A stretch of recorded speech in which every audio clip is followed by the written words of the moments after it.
The Shining, the horror film GOAT. A twisting labyrinth of horror and isolation, an examination of loneliness, abuse, alcoholism. Its imagery is both haunting and iconic, its performances set deep within our pop culture consciousness. Is Kubrick trying to tell us about the moon landing, about the Holocaust? After 40 years, The Shining continues to disturb and fascinate us. And then in 2019, they made a sequel. Today I'm talking about Dr. Sleep. I'm going to assume you've already got prior knowledge and you've watched The Shining, because if not, go and do that immediately. What are you doing here? If you've not seen it, things will probably get a tad confusing as we go on. Anyway, Dr. Sleep. The film starts off with a complete dick punch by playing that music you associate with such horror greatness. Unfortunately, it gets you all keyed up for nothing. The year is 1980. We meet this little girl, Violet, who wanders away from her mother to pick flowers. Get a Game Boy, Violet. Be normal, stay indoors. Oh no, wait, it's 1980. What did people do in 1980? I wasn't born yet. Go and play with My Little Ponies 30 years before a bunch of adult men would make that weird. People are going to make so much porn of you and it's going to make the rest of us so disturbed. Violet has the misfortune to meet this woman. Well, hi there. This is Rose the Hat, and I've rarely felt such antipathy towards a character.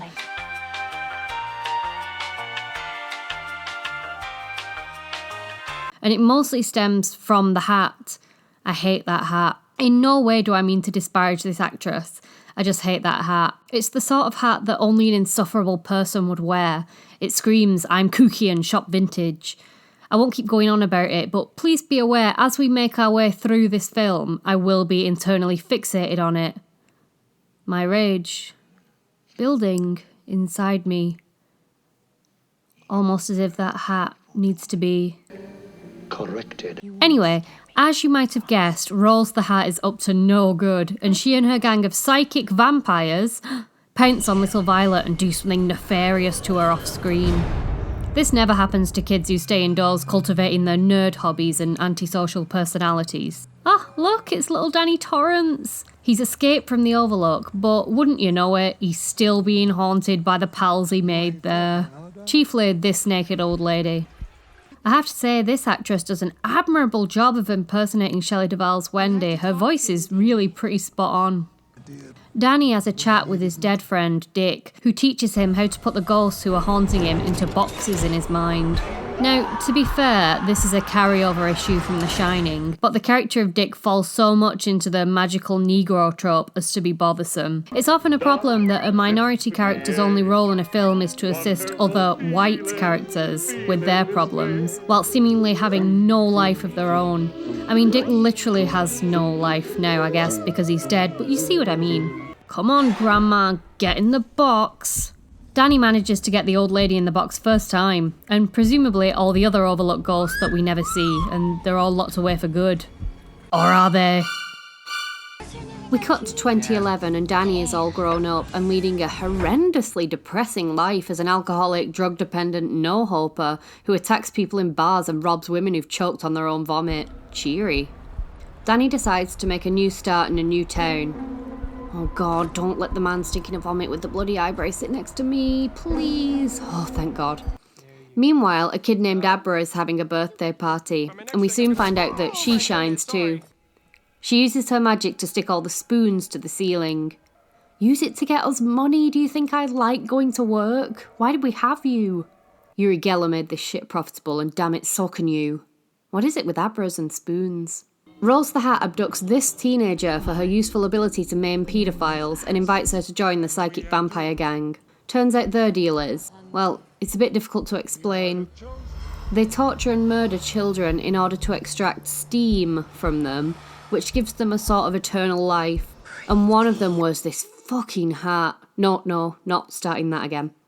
Can you not just drink the blood like the rest of us? Spooky miniature town! Ah! Danny meets Billy, who helps him get a room in this new town and sets him up with a job. He joins AA, gets cleaned up, and starts wearing a fresh Ned Flanders jumper so we can all see he's really making a change in his life. Danny starts working at a hospice as a cleaner. There's a cat there that will sit on the bed of people who are imminently about to die. This doesn't actually have much relevance to the plot of the movie other than it's where the title comes from. Didn't read the book, so maybe it has more of a place in there. As the film comes in at a whopping 3 hours long, they might have thought of making a few cuts here and there, you know. Danny comes home and gets a message written on his wall, which he replies to. It's Abra using her shine to communicate. They form a shine-based blackboard wall sort of friendship. The vampires decide that they want the steam off this baseball boy and abduct him. What I don't get about this part is, why is this boy walking down this long road by a cornfield all alone? Could nobody from his team give him a lift home? Is he that unpopular? Where are his parents? Jesus, where's this baseball field? It's nowhere in sight. This is like the film equivalent of, when I was your age, I had to walk 20 miles uphill every day, everywhere. Whilst torturing him for his delicious, steamy goodness, Rose the Hat becomes aware of Abra telepathically spying on her murderous activities, and her number one goal becomes to take Abra's powerful steam. You got that? You all clear on what's going on in this film? Yeah? This then causes Abra to carve red rum on Danny's wall. Not sure why. As you'll hopefully know, in The Shining, Danny writes red rum on a door at the Overlook Hotel, which his mother then sees reflected as murder in a mirror. So why does Abra do that now, and why does she replicate the backwards R? Unless she's just trying to be cute and referential, which would make sense in this big fan service nonsense of a film, I guess. Gonna be a difficult one to explain to the landlady. There's still so much movie to go, so I'm gonna get really economical now. Flash forward. Abra makes Earl contact with Danny to discuss her worries about what the Hat vampire gang is up to, but Danny tells her to hide her shine and keep a low profile. Then some other stuff happens, and Danny changes his mind and decides to help Abra. Bet you never saw that coming. Danny and his mate Billy end up shooting most of the vampire gang to death. However, at the same time, Rose's best mate drugs Abra and kidnaps her. But then Danny uses his shine to make Rose's mate crash his car so Abra can escape. Swings and roundabouts.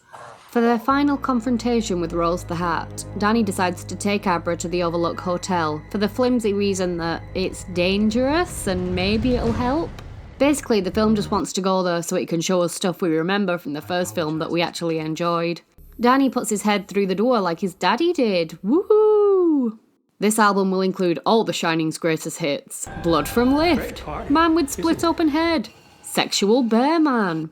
This is the bit I was waiting for. I'd sat through over 2 hours of this on my first viewing, and I was still excited to see the old place again. Let me say now, curb your enthusiasm. Rose the Hat turns up, and Danny gets all his old ghost mates to kill Rose by letting them out of their mind boxes. Do you remember those from before? They take all her steam as though this is a thing we've always done, even though there was definitely no steam in The Shining. Why would ghosts even need steam anyway, as they aren't physical beings? And if they're so desperate for steam, why do they usually haunt people uselessly and not just go mental and start murdering people left, right and centre? It's not like they're beholden to the law. Far be it from me to say this makes no sense, but this is one of the big problems with the whole shine thing, isn't it? If Rose is so attuned to the shine, why did she never pick up on Danny before? Why is it taken until now for her to realise that he exists? Hell, why did she never pick up on Dick? Why did it take her so long to find Abra? Yeah, so, no more Hat. Why doesn't Rose become a ghost? Dunno. Danny makes the boiler explode and blow up the Overlook. Abra escapes. The hotel is burnt to the ground and Abra goes home. And she sees the old lady ghost one more time. I don't know why, because she actually said that the ground was purified and the hotel was set free or whatever when it got burnt down, but dunno. Anyway, she bloody loves it and locks herself in the bathroom with it. Finished. I think the major problem with this film is it presents itself as something it's not. It's not really a horror film, it's supernatural, but it isn't scary. There's no tension or suspense. Things just happen, and when it relies on a superior film's style and iconography in its final third, it just makes you feel like you wish you were watching that instead. You want ghosts, and you mostly get this lot. Disappointing. Thanks for watching my video on Dr. Sleep. Did you like it any more than I did? Maybe you thought that was, a brilliant hat. Maybe you loved it. Let me know. Bye.